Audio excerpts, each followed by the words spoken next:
Hello' friends, সকলোকে মোৰ channel Subhajit কাটিলৈ স্বাগতম জনাইছোঁ। আৰু আজিৰ ভিডিঅ'টোত মেইন কথাটো হৈছে যে আজি মই যিখন মহাবিদ্যালয়ত পঢ়োঁ সেই মহাবিদ্যালয়খনৰ ৬০টা বছৰ অতিক্ৰম কৰা হৈছে। মই যোৰহাট মহাবিদ্যালয়ত পঢ়োঁ আৰু এই যোৰহাট মহাবিদ্যালয় আজি ৬০টা বছৰ অতিক্ৰম কৰা হৈছে। আৰু ২৪ মে' ২০২২ চনৰ ৬০টা বছৰ অতিক্ৰম কৰিলে আৰু কহিনুৰ জুবলী পতা হৈছে। এই তাৰ কহিনুৰ জুবলীত কি কাৰ্যসূচী অনুষ্ঠিত হৈছিলে, কি আছিলে সবিশেষ এইটো ভিডিঅ'ত গম পাব। আৰু এই কহিনুৰ জুবলীত কাৰ্যসূচী গোটেই বছৰটো ধৰি চলি থাকিব। সেইটো কাৰণে প্ৰতিটো মাহত কিবা নহয় কিবা এটা কাৰ্যসূচী থাকিব আৰু প্ৰতিটো কাৰ্যসূচী মোৰ ভিডিঅ'ত চাই থাকিব পাৰিব। আপোনালোকে চেনেলটো ছাবস্ক্ৰাইব কৰি থ'ব। আৰু মই ঘৰৰ পৰাই ভিডিঅ'টো আৰম্ভ কৰিছোঁ, যিহেতু ঘৰৰ পৰা মোৰ মহাবিদ্যালয়খনলৈ বেছি দূৰ নহয়, প্ৰায় 3 কিলোমিটাৰমান হয়। এয়া অভাৰব্ৰিজৰ কাম চলি আছে আৰু আপোনালোকে দেখিব পাইছে ৰাইট চাইডে অভাৰব্ৰিজৰ কাম চলি আছে। মই ভিডিঅ'টো অলপ ফাষ্ট কৰি দিছোঁ, ইমান ৰাস্তাটো বেয়া যেন ফাষ্ট নকৰিলে নহ'ব, নহ'লে বহুত টাইম লাগি যাব। ৰেল ষ্টেচন পাৰ হৈ আমাৰ যোৰহাট মহাবিদ্যালয়খন যিসকল ল'ৰা ছোৱালীয়ে নাজানে, যোৰহাট ৰেল ষ্টেচনৰ যোৰহাট টাউনৰ যি ষ্টেচন আছে ৰেলৱেৰ, সেই তাৰ অকণমান গ'লে ল' কলেজৰ কিনাৰতে আমাৰ যোৰহাট মহাবিদ্যালয়খন পাব, MC ৰোডতে। আৰু ফ্লাইঅভাৰখনৰ তলত হ'ব, যিহেতু যোৰহাটৰ একমাত্ৰ ফ্লাইঅভাৰ হ'ব এইখন, প্ৰথম ফ্লাইঅভাৰ এখন হ'ব। তাৰপিছত আৰু এখন ফ্লাইঅভাৰৰ কাম হৈ আছে, এইখন হ'ব প্ৰথমখন আৰু প্ৰায় কাম হৈছে আৰু অলপ আছে। আপোনালোকে দেখিব পাইছে সেয়া লেফ্ট ছাইডে আমাৰ কলেজখনৰ ৱালৰ গাঁথনি দি থোৱা হৈছে। আৰু নাকৰ যি ছাৰ্ভে কৰা হয়, নাকত আমাৰ যোৰহাট মহাবিদ্যালয়ে B++ পাবলৈ সক্ষম হৈছিলে। আৰু আপোনালোকে দেখিব পাইছে বাওঁফালে এয়া আমি কলেজ পালোহি আৰু আমাৰ গেটৰ ভিতৰত সোমাইছোঁ। আমাৰ যোৰহাট কলেজত আজি কহিনুৰ জয়ন্তী পালন কৰা হৈছে, ৬০ বছৰ হ'ল। আৰু কি পৰিৱেশ হৈছে ভিতৰৰ সকলো কথা মই জনাম। আপোনালোকে ভিডিঅ'টো চাই থাকিব, হয়তো আপুনিও ওলাব পাৰে, মানে যোৰহাট কলেজৰ যদি ষ্টুডেণ্ট হয়। আহক। কলেজৰ গেটৰ ওচৰত দুজন NCC কেডেট ৰখি আছে, আৰু NCC কেডেটকেইজনক পাৰ হৈ পিনে আমি কহিনুৰ জয়ন্তীৰ যি গেটখন দিয়া হৈছে, গেটখন দেখিব পাম। তাৰপিছত এইপিনে আমাৰ যোৰহাট কলেজৰ এখন উদ্যান বুলি ক'ব লাগিব, উদ্যান এখন আছে। আৰু এইপিনে ৰাইট চাইডে ৰুচা ভৱন আছে, ইয়াত অফিচিয়েল কামবোৰ কৰা হয়, কলেজৰ যিবোৰ কাম আছে অফিচিয়েল। আৰু এইপিনে আপোনালোকে দেখিব পাইছে গাড়ী পাৰ্ক কৰা হৈছে, গাড়ী বাইকবোৰ ৰাখিবলৈ ষ্টুডেণ্টসকলক ক্ৰেজ দিয়া হৈছে, চাইকেল ৰাখিবলৈ। আৰু এইপিনে কিছুমান ডিপাৰ্টমেণ্টো আছে, আপোনালোকে দেখিব পাৰিছে। আৰু লেফ্ট চাইডে আপোনাৰ সেই গাৰ্লছ হোষ্টেলখন দেখিব পাৰিছে। গাৰ্লছ হোষ্টেলখন এতিয়া 4 মহল কৰা হৈছে, 4ৰ্থ মহলা। আৰু আমাৰ এইটো হৈছে যাদুঘৰ মিউজিয়াম।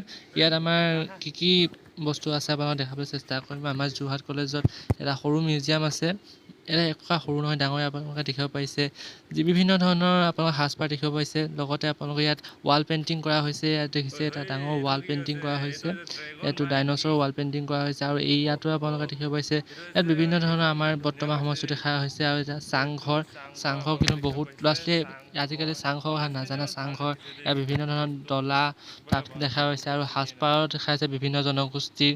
তাৰপিছত এনেকৈ আপোনালোকে গোটেই মিউজিয়ামটোত বহুত পুৰণা বস্তু আছে, ৰেডিঅ'ৰ পৰা ধৰি, কাৰণ বহুতো আজিকালি নাজানে ৰেডিঅ'। টাইপ মেচিন আছে, টাইপ ৰাইটাৰ আছে আপোনালোকৰ। এইপিনে আপোনালোকৰ মহান ব্যক্তিৰ চিত্ৰ কৰা অংকন কৰা হৈছে, আপোনালোকে দেখিব পাৰিছে।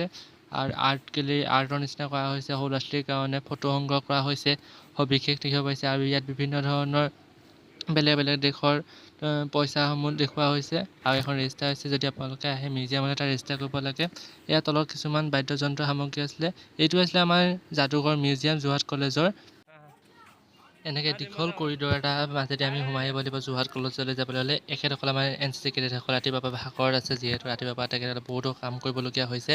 আৰু যি যোৰহাট মহাবিদ্যালয়ৰ যি কহিনুৰ জয়ন্তী কাৰ্যসূচী আছে, আজিৰ দিনটোত কোৰাজৰ প্ৰতিযোগিতা হ'ব 8টা ডিপাৰ্টমেণ্টৰ মাজত। আৰু এই ডিপাৰ্টমেণ্টকেইটাই নিজে কথা সুৰ কৰি উলিয়াইছে কোৰাজসমূহ। আৰু আমাৰ ডিপাৰ্টমেণ্টৰ কি হৈছে পলিটিকেল ছায়েন্সৰ সবিশেষ দেখাম, আৰু তাৰ কোৰাজৰো কিছু প্ৰতিযোগিতাৰ অংশ দেখাবলৈ মই চেষ্টা কৰিম পিছতে। আপোনালোকে চাই থাকিব, স্কিপ নকৰিব। আৰু এই দীঘলকৈ যি আপোনালোকে বগা এখন দেখিছে, ইয়াত সকলো ল'ৰা ছোৱালীয়ে চাইন কৰিছে, নিজৰ চাইন কৰিছে। ইয়াত আপোনালোকৰ যি আমাৰ ভাৰতৰ পৰা কহিনুৰ হীৰাটো কেনেকৈ ব্ৰিটিছে লৈ গ'ল, আৰু এই ব্ৰিটিছে লৈ যোৱাৰ ফলত এই কহিনুৰ হীৰাটো বিচাৰি পিনে যোৰহাট কলেজে ডিমাণ্ড কৰিছে UK গভৰ্ণমেণ্টক, আৰু ময়ূৰ সিংহাসনখন যাতে আমাৰ ভাৰতলৈ আকৌ উভতাই আনে তাৰ কথা কোৱা হৈছে। কোৱাচোন।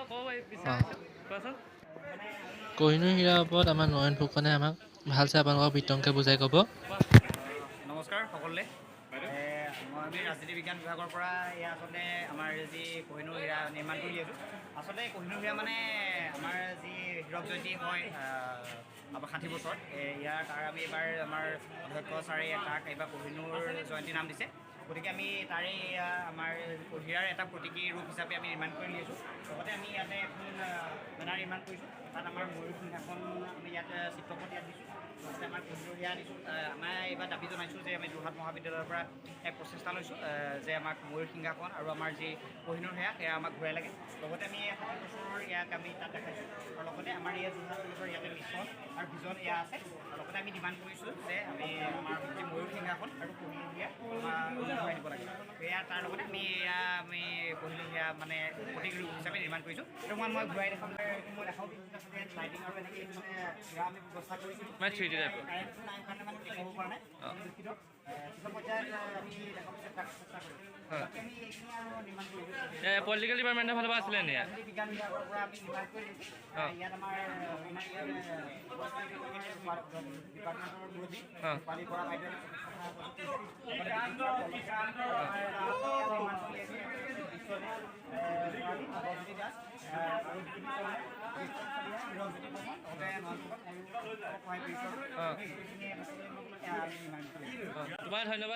বহুত বহুত ধন্যবাদ থাকিল নয়ন তোমালৈ মোৰ ফালৰ পৰা। আৰু গীতাৰ্থ বৰুৱা সোঁৱৰণি অধ্যয়ন কক্ষ আৰু চিত্ৰকানন আমাৰ মহাবিদ্যালয়ত আজি মুকলি কৰা হৈছে। আৰু এই কক্ষটো মুকলি কৰাৰ এটা প্ৰধান কাৰণ হৈছে যেন গীতাৰ্থ বৰুৱা নামৰ যিজন ছাত্ৰ আছিলে, আমাৰ মহাবিদ্যালয়ৰ ছাত্ৰ আছিলে, প্ৰাক্তন ছাত্ৰ হয় তেখেত। আৰু তেখেত এক ৰোগত আক্ৰান্ত হৈ পিনে বৰ্তমান আমাৰ মাজত নাই। তেখেত আমাক এৰি থৈ গ'ল অতি কম বয়সতে তেখেতে আমাক এৰি থৈ যাবলগীয়া হ'ল। আৰু তেখেতৰ স্মৃতিতে এই কক্ষটো মুকলি কৰা হৈছে। এইজন হৈছে সেই গীতাৰ্থ বৰুৱা আৰু তেখেতৰ স্মৃতিত এই কক্ষটো মুকলি কৰা হৈছে। ইয়াত আপোনালোকে যিসকল ছাত্ৰ ছাত্ৰী আহি পিনে অধ্যয়ন কৰিব পাৰিব, ইয়াত ব্যৱস্থা কৰা হৈছে, কিতাপসমূহৰ ব্যৱস্থা কৰা হৈছে। আৰু লগতে এতিয়া ইয়াৰ পৰা বাহিৰে বাহিৰে আমি যাবলৈ লৈছোঁ আমাৰ পলিটিকেল ছায়েন্সৰ ডিপাৰ্টমেণ্টত কি কুৰাজৰ প্ৰেক্টিছ হৈছে দেখাবলৈ। ডিপাৰ্টমেণ্টৰ ফালৰ পৰা আমাৰ এই কোহিনুৰ জয়ন্তীত আজি যি 24 তাৰিখে আছিলে, 24 তাৰিখে আজি আমাৰ কুৰাজৰ কম্পিটিশ্যনটো হৈছিলে। প্ৰতিটো ডিপাৰ্টমেণ্টে কুৰাজৰ প্ৰেক্টিছ কৰা হৈছিলে। আমাৰ ডিপাৰ্টমেণ্টৰ যি কুৰাজ প্ৰেক্টিছ আছে তাৰ বিষয়ে অলপ দেখাই দিছোঁ। মই যিহেতু পলিটিকেল ডিপাৰ্টমেণ্টৰ অলপ দেখাব বিচাৰিছোঁ। এইপিনে প্ৰেক্টিছ হৈ আছে, কি হৈছে মই সবিশেষ ভাষা দেখাই দিছোঁ। আমাৰ ডিপাৰ্টমেণ্টৰ বিষয়ে অলপ দেখাই দিছোঁ। বাকী ডিপাৰ্টমেণ্টৰ কি হৈছে মই পিছত সবিশেষ দেখাই আছোঁ। তো ভিডিঅ'টো চাই থাকিলে সকলোকে স্কিপ নকৰিব।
এনেকৈ কুৰাজৰ প্ৰেক্টিছ আমাৰ ডিপাৰ্টমেণ্টত হৈ আছে। আৰু আমাৰ ডিপাৰ্টমেণ্টত ডাইৰেক্ট আপোনালোকৰ ষ্টেজত কেনেকৈ পাৰফৰ্মেঞ্চ কৰিছে আপোনালোকে নিজে চাই লওক।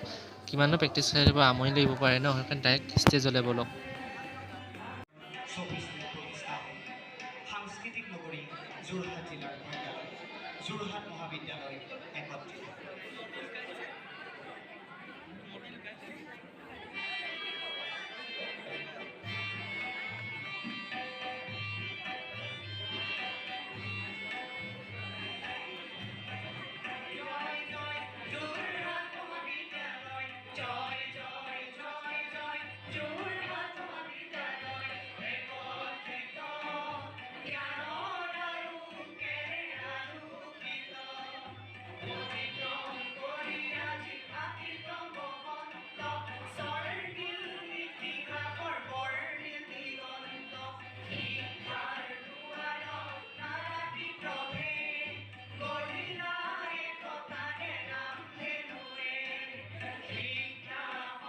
প্ৰতিটো ডিপাৰ্টমেণ্টে এনেকৈ নিজৰ নিজৰ কোৰাছসমূহ পাৰফৰ্মেঞ্চ কৰিলে, নিজে যি কথা আৰু সুৰ দি পিনে যি প্ৰস্তুত কৰি উলিয়াইছিলে কোৰাছসমূহ, সেই কোৰাছসমূহ নিজে নিজে ষ্টেজত তেনে পাৰফৰ্মেঞ্চ কৰি দিলে। আৰু প্ৰতিটো ডিপাৰ্টমেণ্টত দেখাবলৈ গ'লে কোৰাছসমূহৰ যথেষ্ট দীঘল হ'ব আৰু আমনি হ'ব, সেইটো কাৰণে মই অকল আমাৰ ডিপাৰ্টমেণ্টটো দেখালোঁ।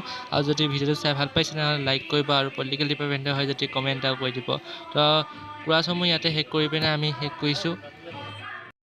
এনেকৈ kohinoor জয়ন্তী হৈ আছে আমাৰ, আৰু প্ৰত্যেক মানে গোটেই বছৰটো ইয়াত হ'ব, আৰু প্ৰতিটো মাহত কিবা নহয় কিবা এটা তাৰমানে কাৰ্যসূচী থকা হ'ব। আৰু প্ৰত্যেক মাহতে যি যি কাৰ্যসূচী হ'ব দেখাই পাই থাকিব মোৰ ভিডিঅ'ত। চেনেলটো ছাবস্ক্ৰাইব কৰি থ'ব যদি ছাবস্ক্ৰাইব কৰা নাই। তো আজিলৈ আহিছোঁ, ইমানে আছিলে ভিডিঅ'টো। Bye bye.